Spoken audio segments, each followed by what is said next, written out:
Aloha, Flow Riders, and welcome to this edition of The Flow. I am Doc Rock, along with my awesome co-host. Hey, everyone. I'm Katie. I knew it. So, Kate, we're going to talk about stuff today, and I know you had a whole game plan, so can you tell the folks what we're going to talk about today and why? I have a game plan, and you just nailed it. So if you are joining us for this episode now or listening later, we are talking about intros and outros. What do you need to know? What shouldn't you do? What are some of the pro tips to being successful? And how can we convince me to do it better? Because I'm not rocking at it at the moment, and I know there's some improvements I can make. So intros and outros today, which is a huge part of any kind of show, whether it's podcasting or live streaming. Or both, like we do. Oh, there you go.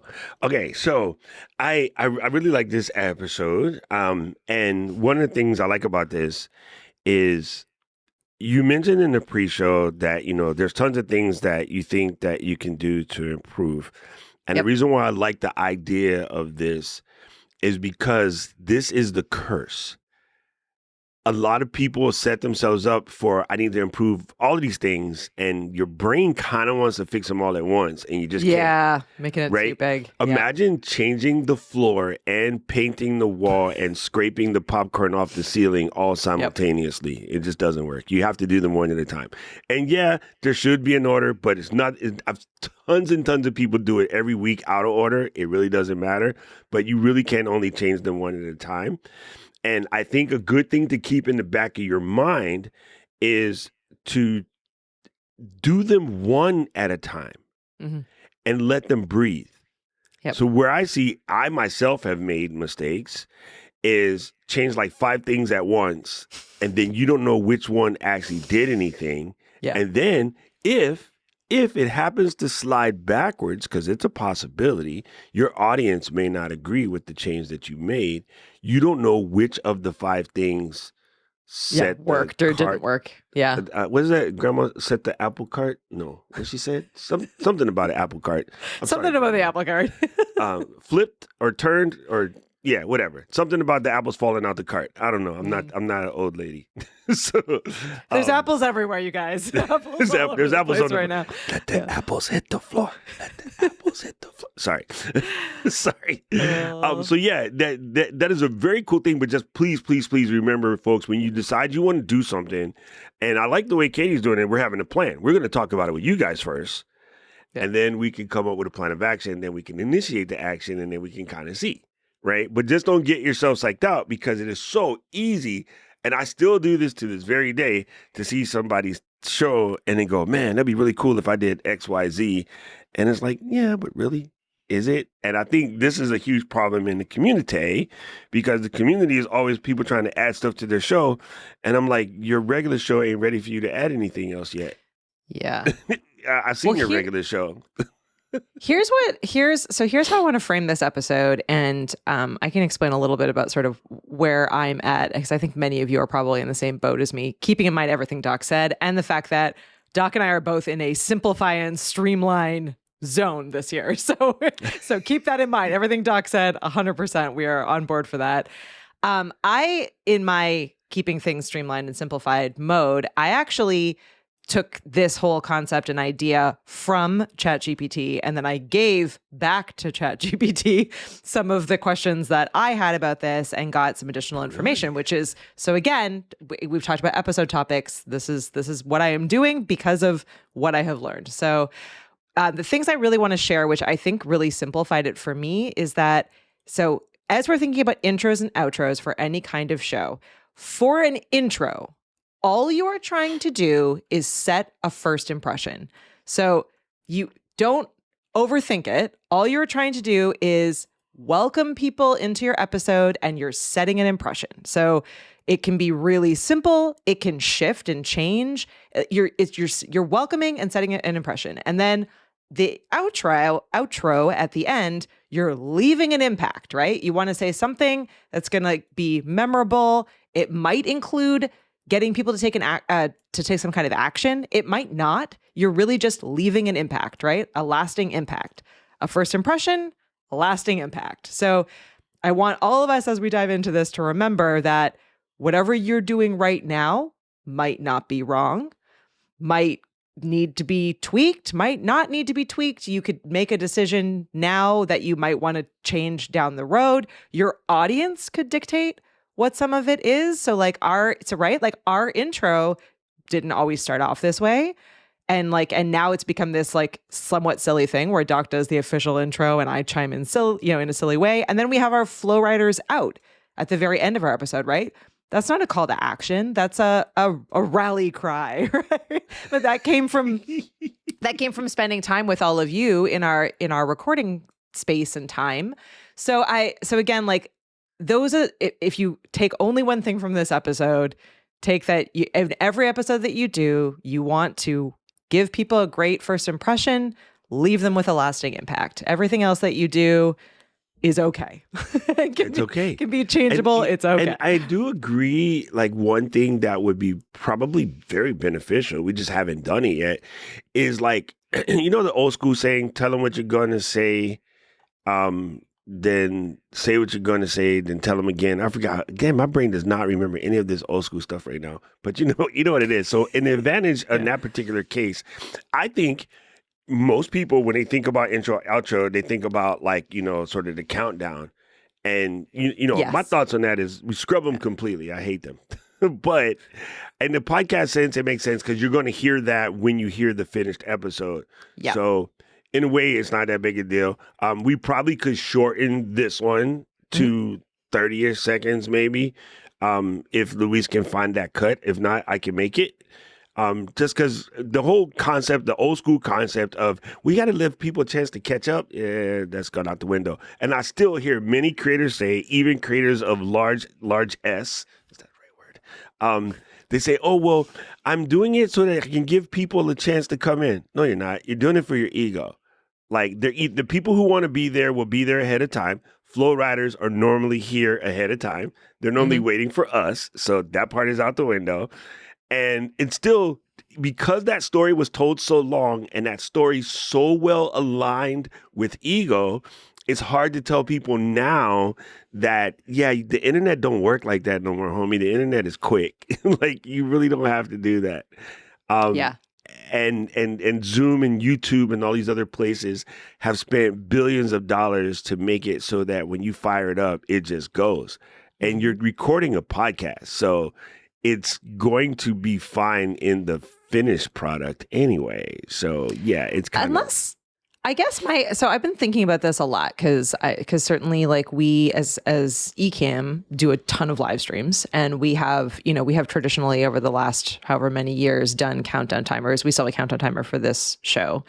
It's interesting with podcasts though, because I do think that some of it, like and this is kind of before what I would call an intro. So like an intro would be like what Doc just did, where it was like welcoming people to the show, saying like what the episode is about, kind of setting the tone for the show.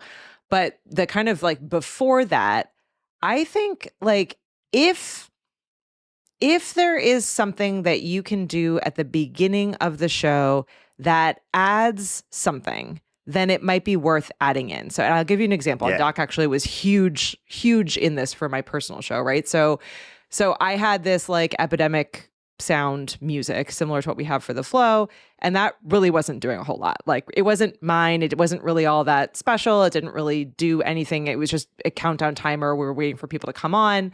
And so there was nothing really like exciting or personal or community driven about that experience, right? It was just literally like waiting for the algorithms, which doesn't even matter anymore. But Doc, being Doc, who is awesome, created an entire AI theme song for our show, right? That is like incredibly personal, like, right? It's like, it's silly, it's fun, it's in kind of the like 90s boy band tone. It talks about me, it talks about my co-hosts. The Mosfets. The Mosfets, right? The Mosfets. So it's really personal. It's fun. And it's beneficial for both the like live audience who are reading like a fun fact that's scrolling by on screen. So like there is an interactivity to it while the theme song is playing, but the theme song is still really relevant to people who are just listening to the episode later.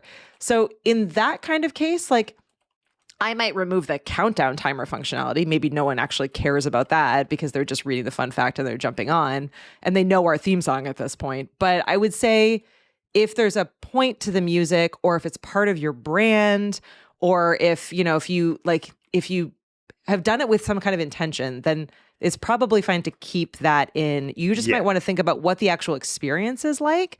So like maybe at the beginning of the flow, I've been wondering and thinking about like maybe, as Doc said, we shortened down our like theme song that now is memorable to us and people know, but maybe we put like some kind of thought-provoking questions to get our live audience excited, which wouldn't take away from people who are listening, but would be beneficial to our community who are. So like there's things we could do in that kind of like moments before we jump on that help to kind of, again, it's like create a great first impression, right? It's an intro segment. So there's some really options. Cool.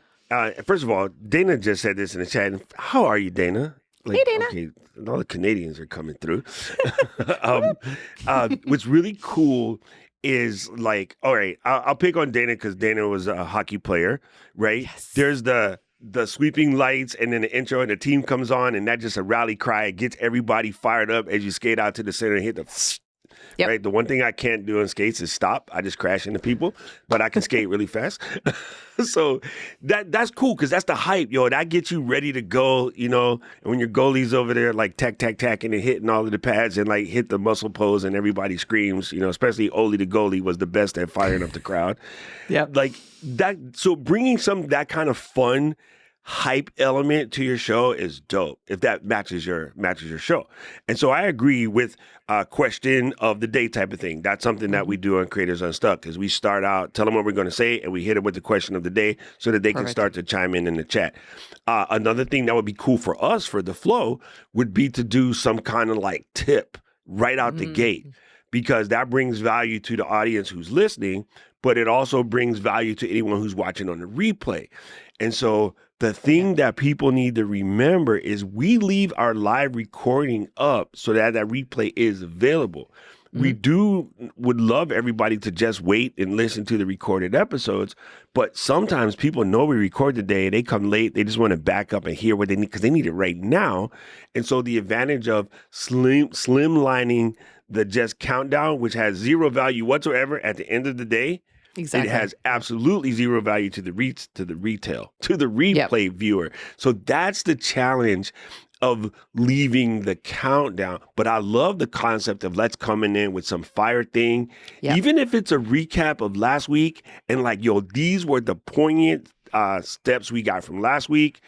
I like highlighting a viewer, a listener. I like highlighting Brian or Dana or, Stephen and saying, hey, good to see you here. People, if you haven't heard already, check out Billy. Billy just released a new episode on, his Billy the Dealmaker podcast. And it was really about the new thoughts on live selling for 2025. Yeah. I want to highlight that before we start because it's something that's really cool. So now people are like, okay, I want to show up more because they're going to give me the shout out. But also that person will then in turn send people to your episode. Mm-hmm. So being a good community forward person. Yeah, lots you can do. Lots of ideas. So we're leaving it up to you guys. If you have something you want to see us do first, drop that in the chat. I mean, that's what we're here to do. We're here to build this show for you. It's not really about us. We get paid to be here left or right. So. I mean, hilariously, the other thing we could do, and certainly like any of you could do as well, if it like makes sense for your brand or what you want to do, is like this show is really a lot about the process of podcasting. So we could also just, put our we all jump on early and do like our tech check. Like we could just tech check until we're ready to go and then go and then already be live and go and start our recording process. So. Luis. Yeah, I know. We'd have to talk Luis into swearing less, but just kidding. That's what Lou and I do. We do the pre-show live, and then we do the show, and then we do a tiny little bit of after show. Yeah. So it's it's actually kind of cool. I like the idea of of keeping it so raw, because I think there's so many people that are still afraid of the process. And I'm like, Yeah. the process is fun, bro. You just got to go in, Yeah. like don't overthink it. Yeah. It definitely is easier. And the cool thing about it, which we say, I think often on this show, is that it's all editable. And by that, I mean, like, you can decide something and then in a couple weeks, you can be like, I didn't really care for that. I'm going to make a change to that. That's fine. It's your show. You're not going to break anything by changing it up and seeing whether or not people like it or don't like it. I do want to say, I guess, some like ground rules as we're thinking about like putting together intros. As Doc said, like, you want it to be short. So you don't want to be going on and on regardless of what your intro is, right? So like, and that includes if you do like a kind of pre-intro, like if you do a theme song or music or a question of the day or whatever else, that needs to be like quick, snappy. And then your intro itself needs to be quick, snappy, like no more than 30 seconds. Again, Doc's was perfect today. It's like, hey, I'm Doc Rock. This is the flow. Let's do it, right? Like it's you're getting into it because people who are with you every single time, they know what the show is. They're there, they're ready to listen to you. But it also builds like consistency, brand recognition, and if new people are jumping on, it just immediately sets the tone, right? It's your first impression. So you want to be consistent with it and build it. And again, like, some general best practices, right? Like it ideally in your intro, like includes the name of the podcast, what the episode or what the show is about, a quick tease. Like there are standards and things that you can do. You could certainly play with that. Like maybe it doesn't make sense to say the name of your podcast every single episode. That's fine. But there are simple things that you can do that you can get then into the habit of doing every single week, right? When you turn on the show, this is what you're going to say. And that's how you're going to get going. So I find intros to be a little bit easier than outros just because it feels like outros makes more sense. I really struggle with outros. So here, Dana has a very, very good point. Dana said, I think people engage more when there's an expected structure, but then they also get the experience of something like sort of spontaneous, unexpected variations.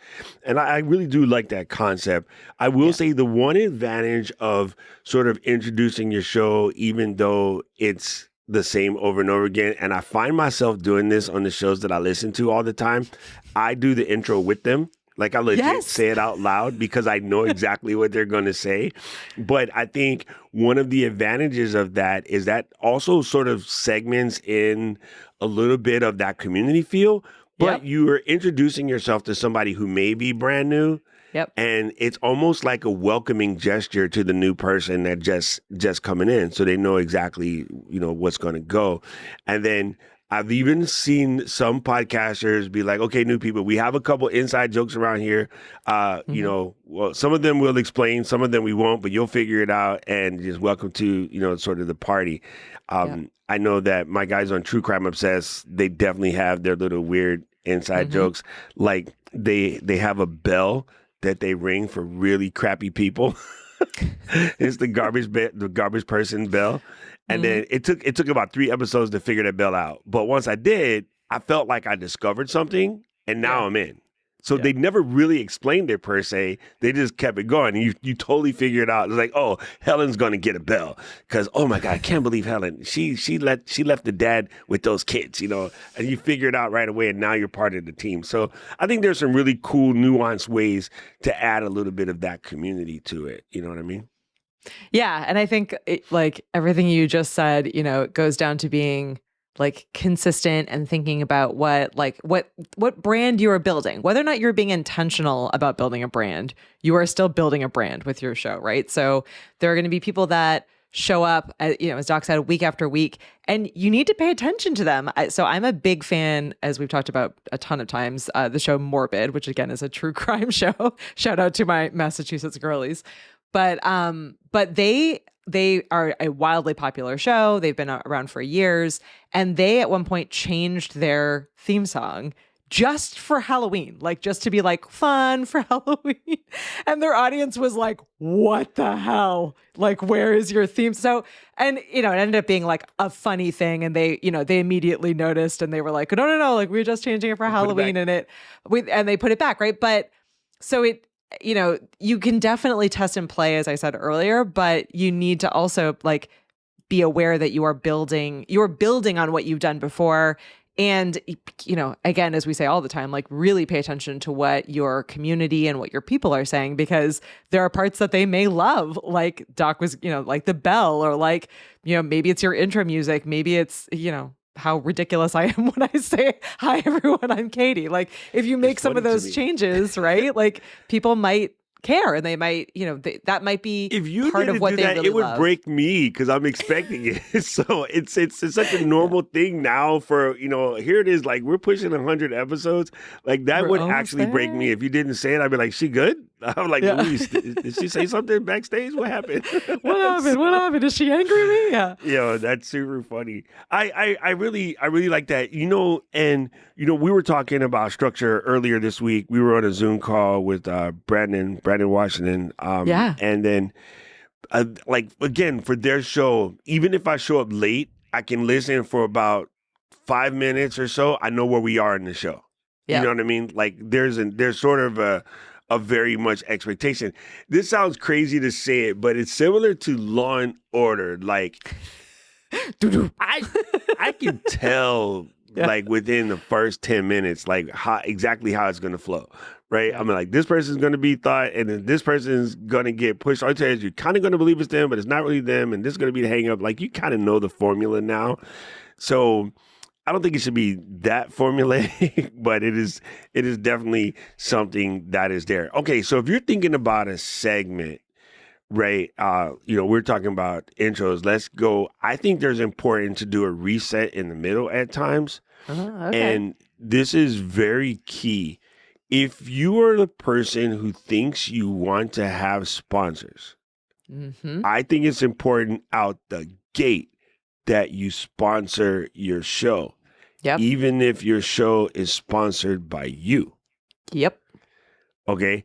I think you need to put an ad read in the middle. So here's something Rich mentioned last week. This is very cool. So Rich can go in the middle of his show and say, in order to do this podcast, we use Ecamm. Ecamm is a really effective tool that allows you to look good in Zoom, create, specialized recordings for your brands, for your product, for your schoolwork, for your business. You can also use it to do live stream. It's a full video production suite on the desk. If you want to check us out, go to, ecamm.com/richgraham. Boom. And he goes, all right, now back to the show. Now, that is an affiliate situation, but he builds in the ad read. Jared Spink did this extremely well, and there's a great example on YouTube. If you want to see how he did it, I can send you that link. Hey, Rich just showed up in the chat. I didn't even know he was here. Sorry, Rich. But so that was a brilliant statement though last week from Rich. Like even if you're not sponsored yet, by putting in the behavior of having an ad read, even if it's an ad read for yourself, like in Creators Unstuck, we do an ad read for Doc Pops, right? We also do an ad read for Marshall's Pod Pack. Because we want to give back to Marshall because Marshall made this lovely thing for us, right? So by doing that, somebody else is going to hear that, and then, Shure or Adobe Podcast or somebody will be like, hey, man, I was listening to your show. It's really good. I noticed that you have sponsors right now, but are you guys looking for new ones? And you'd be like, yeah. Don't say, oh, no, they don't pay for those. That'll be real dumb. Okay. At that point, don't say that. But you can be like, yeah, we are. As a matter of fact, here's our media kit, and let us know what you're thinking. So if you set the availability, you're more likely to get some reaction. And there's no guarantee, but at least you're setting the intention. And the sooner you set the intention, the better, in my personal opinion. Absolutely. Segments are one of those things we should do an entire episode on segments, because that's one of those things that I think we could probably add more of that into this show. And I think the structure of that is really cool. I'd love to dive deeper on that one. I want to dive into outros. So here's my challenge that I have with outros, and then let's talk it through, because I did research a bunch of like best practices on it that hopefully will help. I feel like, so intros, again, I'm pretty good at, because for the most part, it's welcoming to the show. I'm excited for the show, so I'm already in that headspace and I'm ready to get into it. But then you dive into the actual content of the show, you're there, etc. And I feel like I have a really hard time wrapping the show. And then once I am like ended the content, I'm not great at at what is the best thing to say in an outro. I've learned from some of the best out there that you shouldn't be giving, obviously, 10 different, your outro should not be, thank you so much for watching the show. Please like, subscribe, follow, go back to my website, leave me a review, and buy my t-shirts. We would really love to see you. Like, it needs to be like one call to action, one, thing at the end. There's a number of different things, but I feel like I get frazzled in the, oh shoot, we're actually like out of time and like either my guest or someone else actually needs to jump onto something else. So I'm trying to wrap faster than I want to. And then I don't do a good kind of transition into what I need to say. And then I just sort of panic and we end up, it's like roll the credits. We're wrapping. So okay, I need to, I think, pick like what thing and figure out like here's when. Here's a good way out. Here's a really, really good way out, I think. Number one, you can't just do the Irish goodbye. Just leave. It's cool. I'm just kidding. I'm joking. And bye. Okay, gotta go. I think that you can say, oh my God, Case, this was so good, and I want to be respectful of your time. We don't have much time left, but as you can tell, we didn't get finished this. I need to have you back. Can I at least get a soft commitment that you'll come back so we can finish this up? And you're like, oh yeah, sure. Let's try to get this on the calendar. Now the audience is hooked. Right? You're giving the audience a chance to know that this is going to keep going, especially when it's a really, really good episode. Mm-hmm. And they're like, sorry, we couldn't get to all your questions. However, if you want to get them ready for the next time Case is on, here's how you submit your questions. For us, it's flow.ecamm.com. Go to the website, submit some questions right there. Now, the fact that you've given them a piece of homework, you cannot say the next call to action. You've given it. Yeah. And I swear you're dead solid right. Lots and lots and lots and lots of people give a whole bunch of call to actions. If you are recording on YouTube and you're putting it at the end of the show, it's okay. But never, ever, ever put a leave YouTube call to action in the beginning of your show. Never. That is the absolute dumbest thing you can do. And most people don't realize it because they have been told by all these marketing people that you should, always tell people, a good call to action for your audience. But the problem is you're telling people to leave the place of business. Like you walked into the restaurant at, say, Cheesecake Factory and told everybody to go to Casa Maria because the burritos are better, which they are. But you can't, if you stand in the middle of Cheesecake Factory and tell everybody to go to Casa Maria, they will tackle you. Yeah. And then they will beat you senseless. So to YouTube, you're becoming a bad citizen. So I think at the end, it's very cool to give those CTAs where you might send them somewhere. But even then, I don't want them to leave YouTube. So what I say is keep this in the back of your head, but there's going to be an additional video you should check out. There's going to be another link. Even if you send someone to Torah's podcast or to what's that thing called Building Blocks. You guys, we're talking about design today. If you're brand new to designing for Ecamm, go and check out Honor and Forges on Building Blocks. We'll put a link right in the chat right now. There's a video. If you're on this mission and you want to keep going, go and watch this right now because this will solidify what we talked about today and it'll give you the foundations so that you can build from here. Because now you have turned in what was an hour of listening to your show to another hour of listening to Honor and Fulgens. Mm-hmm. And then once they get over there and fall in love with Honor's Laugh like we all do, they're going to watch 2-3 hour Honors and Fulgens. You are a good citizen of YouTube. YouTube goes, I'm going to promote that show because they get people stuck in a 5-hour binge, which means YouTube gets to serve 85 ads. Mm-hmm. Even if it's premium, because those ads are still served. We just don't see them, but we get paid for that as well. So this is where people are always like, oh, boom, boom, boom. And so Tora said, I see a lot of people clothing. Until next time, watch this video up here for the more content. That's why I end all of my videos with the algorithm is going to show you another video they think you should watch. And I agree with them. Now, when you do your end of YouTube, another mistake that many people make is you put 2 videos on the end. If you live with Karen, you can't give her choices. You got to give her one. She goes to In-N-Out Burger and looks at the menu like. So you give people one choice, and then it makes it so much easier. That's why I just watched this really dope report about blind boxes. It's why blind boxes are so popular. No one has to decide. You know those weebles, whatever you call it, behind your head? Woobles, yeah. Yeah, woobles. Why? Weebles was a thing when we were kids. They wobble, but they don't Weebles fall wobble, down. but they don't fall down. Yeah. So imagine like if they just came in a box and you don't know what's in there, you just got to pull it and then make it. Yeah. They would actually sell 10 times more than giving people exactly what they want because people get into the sort of hunt, the chase, sort of the gambling. And so, giving them the one option is also hella brilliant, bro. It's super hella brilliant. Do you know what I'm thinking about implementing? And I would love to actually have him come on the show. So I will tease you all by saying that we will talk him into coming on the show. But one of our friends, Lou Mongello, has an absolutely incredible podcast. He's been doing it for as long as Doc, basically, and just got added into the podcast Hall of Fame. So huge shout out to Lou. He has a podcast all about Walt Disney World. It's literally called WDW, Walt Disney World Radio. But what he does, and he's incredible at building community, is he actually ends his show by asking a question.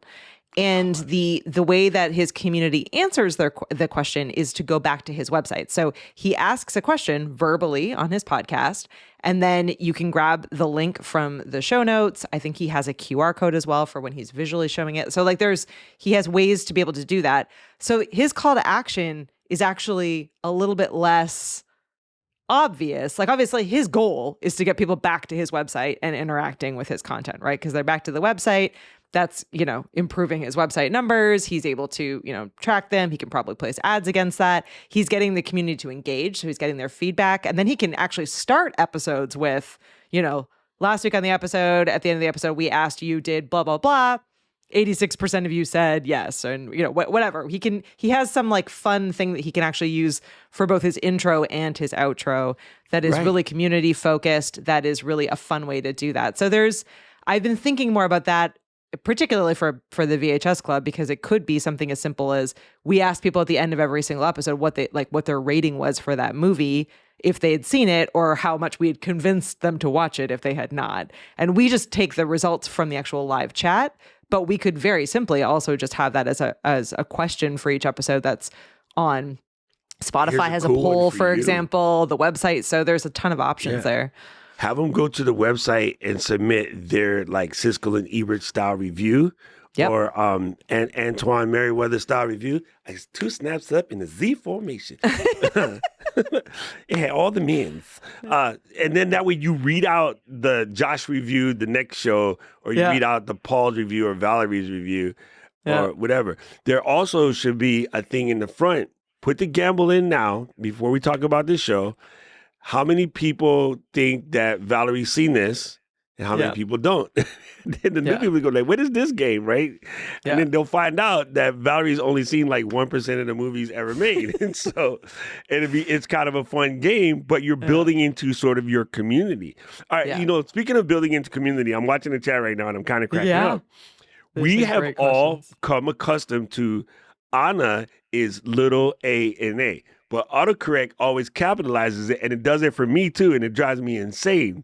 Yeah. And it's because we want to put A in a lowercase, and like that has become a thing of the community. And even like yesterday, George wins something, and I'm like, okay, now it's a running joke that George's always going to win something. So I'm like, I'm going to tell Katie I got to bring George to NAB. So after the conference, we can win some money. All the things, We're just going to go to the casino. And they're like, you guys see Ecamm? Yeah, they're at the tables. George is racking it up. George is with them. So, but those things that you do in your show that build your community, the community all has these internal jokes within each other. I love it when they have a name. Right? Like you got taters, right? We got flow riders.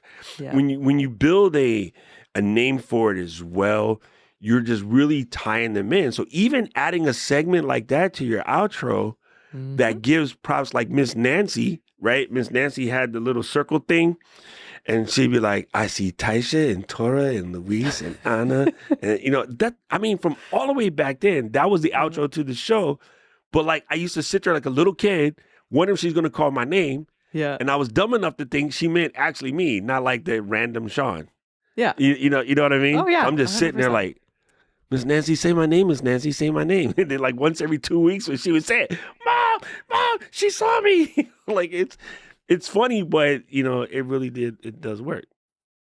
Yeah, it's absolutely awesome. So I have some good ideas, and I'm gonna say, and this is a little bit of perfectionism kicking in, but here is if you are like me and you have perfectionism that's popping up that you're whack-a-moling down.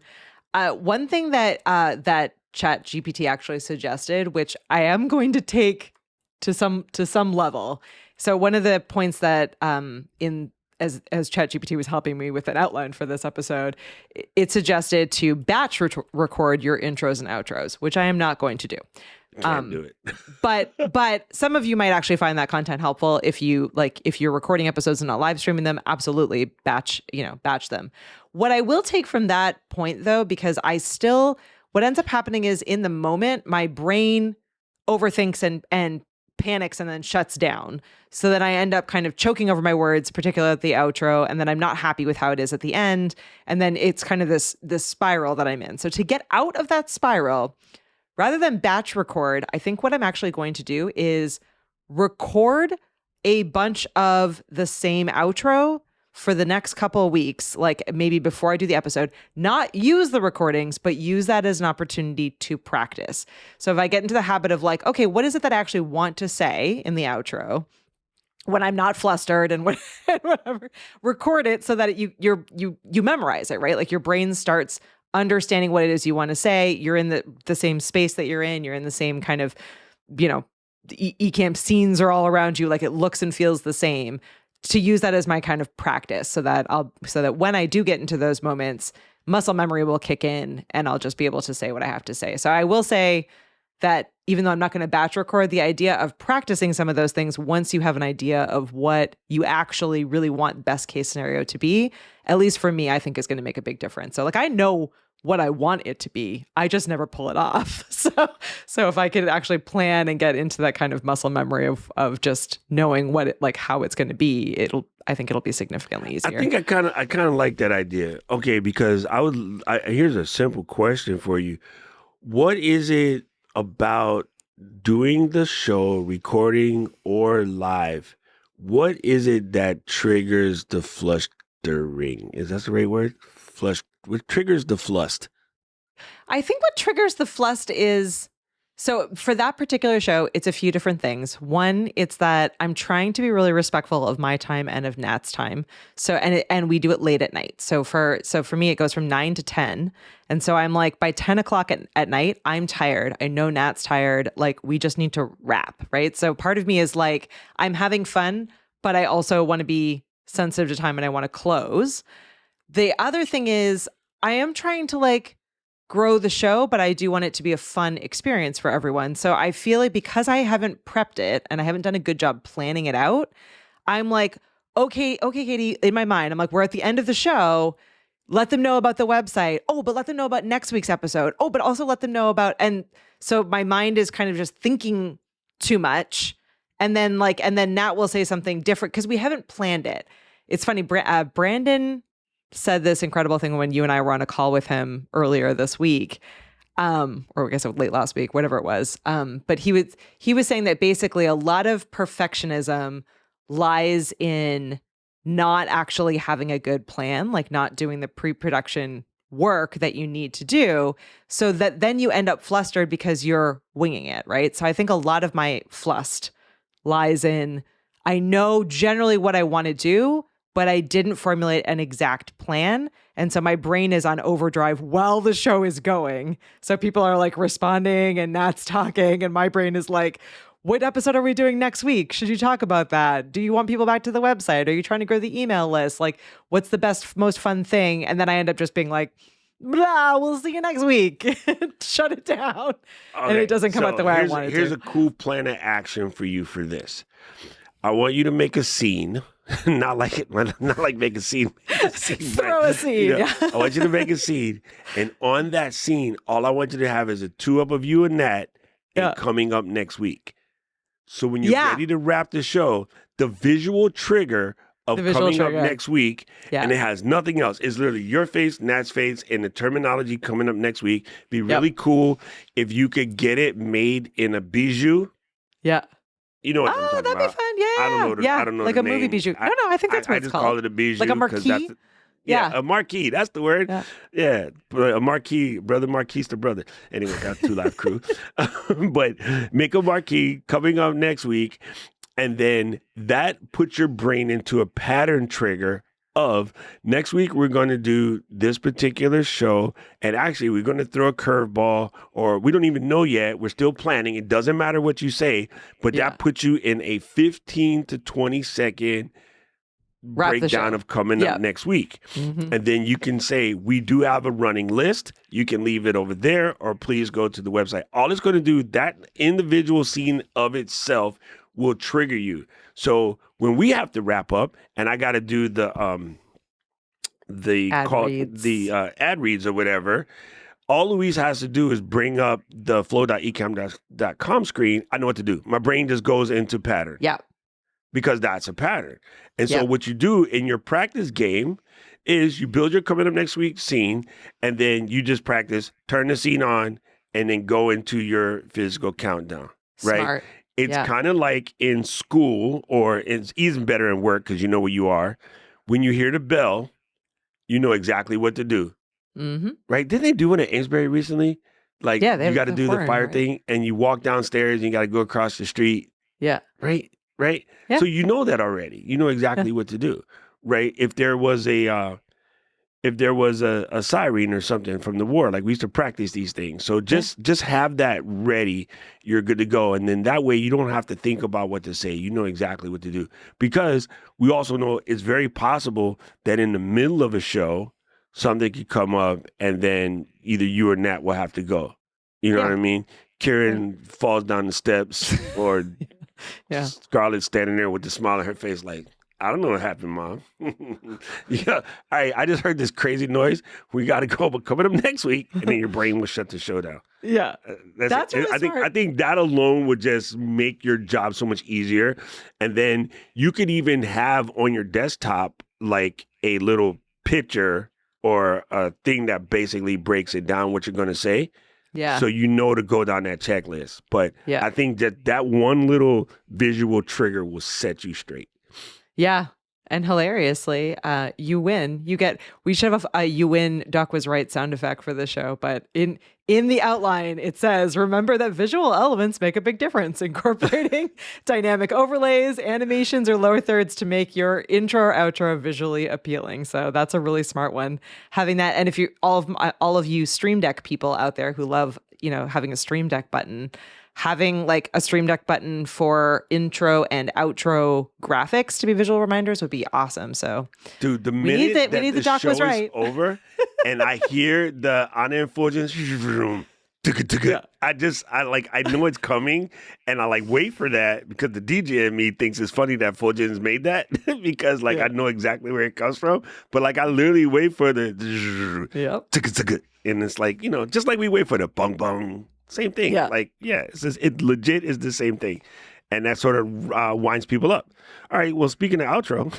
Yeah, I think we're there. We should scroll through quickly here. I'm just going to scroll to make sure we haven't missed any questions. I think you were generally answering them as we were going through, but Jeremy said that Anna and Fulgens' music rattles the whole studio. I like Jeremy's that. got it cranked. I love it. I live for that noise because I don't know. It's just something that fires me up. Yeah, I said good. I also like the way that they end by putting in so many comments, and I think it's good because that's a feature in Ecamm that a lot of people don't realize you can do. So I love the fact that they do that. And then Ken and Glenn also do the same thing. They just put in this barrage of comments from everybody. I think it's a good way to wrap up the show. It is, and I am seeing a couple people that are saying. So Tora says that that she loves Gretchen's outro. So a bunch of you actually have really awesome intros and outros, and are probably far better at it than I am. So please, like here is my one call to action from this show as we wrap it up.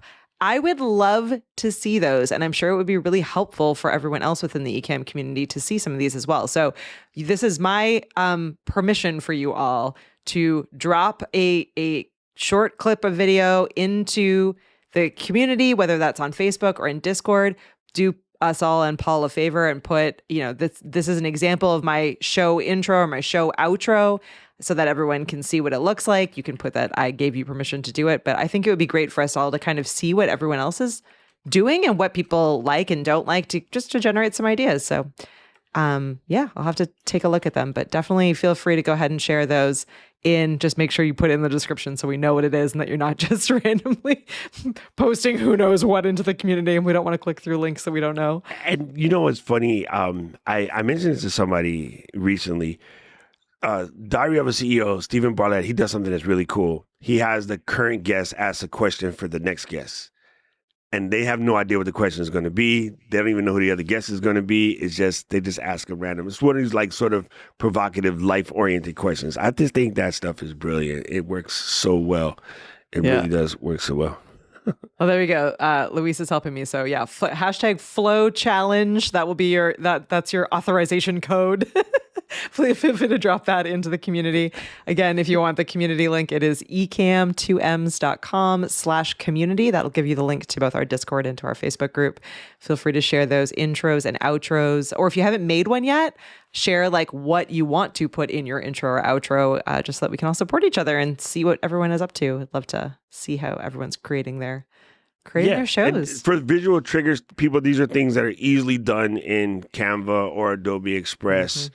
I made mine in Final Cut. I have a video on my channel about it, but if you ask me, I'll show you how. I'll do another one live. Like I might re-update mine, but the last time I tried to change it, Sammy had a cow.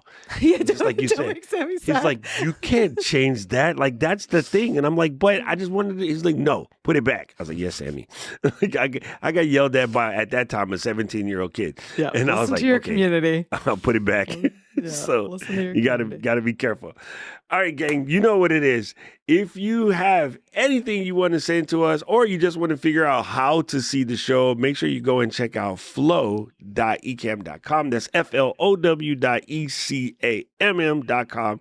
And that will allow you to leave us a message, leave us a review, and subscribe to the podcast wherever your podcast getting is got. And what's the next one? I forgot. Luis changed the graphic. My brain visual cues broke. There we go. Why my brain just broke, I have no idea. We got to give a shout out to Captivate. That's captivate.fm. That is exactly where we host the show. It is one of my favorite platforms for the simple reason that they have a growth mindset. So if you're looking for a place to host your podcast, go and check out captivate.fm. I have no idea why this just didn't work.